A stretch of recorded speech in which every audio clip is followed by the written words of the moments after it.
મંત્રી પરસોત્તમભાઈ સોલંકી દ્વારા સ્નેહ મિલન કાર્યક્રમ યોજાયો। રાજ્યના મંત્રી અને ભાવનગર ગ્રામ્ય વિધાનસભા બેઠકના ધારાસભ્ય પરસોત્તમભાઈ સોલંકી દ્વારા આજે નૂતન વર્ષનું સ્નેહ મિલનનું આયોજન કરવામાં આવ્યું હતું, જેમાં સંતો મહંતો તેમજ ભાવનગર જિલ્લા ભાજપ પ્રમુખ, ધારાસભ્ય, જિલ્લા અને તાલુકા પંચાયતના પ્રમુખો તેમજ મોટી સંખ્યામાં કાર્યકરો ઉપસ્થિત રહ્યા હતા।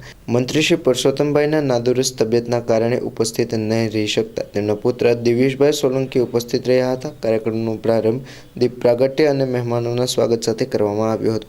ઉપસ્થિત મહાનુભાવો દ્વારા તમામને નવા વર્ષની સૌની શુભકામના પાઠવી હતી, તેમજ આગામી સમયમાં જ્યારે લોકસભાની ચૂંટણીઓ યોજાનાર છે ત્યારે ગત 2 ટર્મની જેમ રાજ્યની તમામ 26 બેઠકો ભાજપના ફાળે જાય અને ભાવનગર લોકસભા બેઠકના ઉમેદવારને 5 લાખ જેટલા મતોથી વિજય બનાવવામાં આવે તેવા પ્રયાસો અને અત્યારથી કાર્યકરો કામે લાગી જવા માટે અપીલ કરી હતી।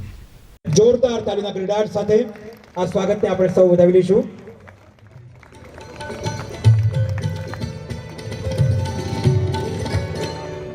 શ્રી રઘુભા પડવા, અરવિંદભાઈ અને સંજયસિંહ માલપરને વિનંતી કરે। બીજું એક ખાસ મને પાર્ટીમાંથી અભયભાઈનો ફોન આવ્યો એટલે યાદી પણ કરાવી દઉં કે હમણાં જ આપણા ગુજરાત સરકારમાં વાઇબ્રન્ટ ગુજરાત સંતોનું આગમન થઈ રહ્યું છે। જોરદાર તાળીઓથી આપણે સૌ વધાવી લઈશું। આજના કાર્યક્રમના માનવંતા મહેમાનશ્રીઓની વિનંતી, આપનું સ્થાન મંચ ઉપર ગ્રહણ કરશો।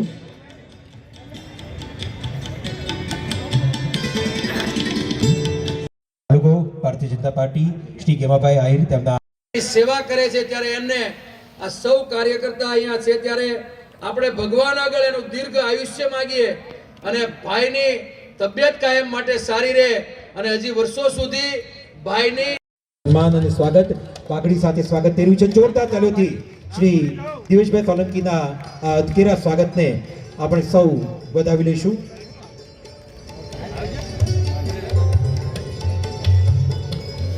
કરશે જોરદાર તાળીઓથી આપણે સૌ વધાવી લઈશું।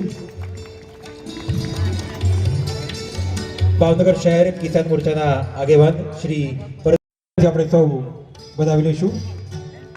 અને હવે પછીના ક્રમે વિનંતી કરું શ્રી રઘુભા પડવા, શ્રી અરવિંદભાઈ તથા સંજયસિંહ। આમ તો દર વર્ષે દિવાળી પછી પ્રદેશ ભારતીય જનતા પાર્ટી નક્કી કરે એ પ્રમાણે અમે બધી વિધાનસભા ક્ષેત્રની અંદર નૂતન વર્ષ નિમિત્તે કાર્યકર્તાઓ સાથે એક ઉજવણી જેવો કાર્યક્રમ અમે કરતા હોઈએ છીએ। નૂતન વર્ષની શુભેચ્છા બધાને આપતા હોઈએ છીએ। એ પ્રમાણે અહીંયા પણ અમારે લગભગ વિધાનસભામાં કાર્યક્રમો થઈ ગયા છે। અહીંયા ભાવનગર ગ્રામ્ય અને તળાજા વિધાનસભા એ બે વિધાનસભા વાવાઝોડાના કારણે બાકી હોવાને કારણે આજે બંને વિધાનસભાની અંદર આ કાર્યક્રમો કરવામાં આવેલા હતા।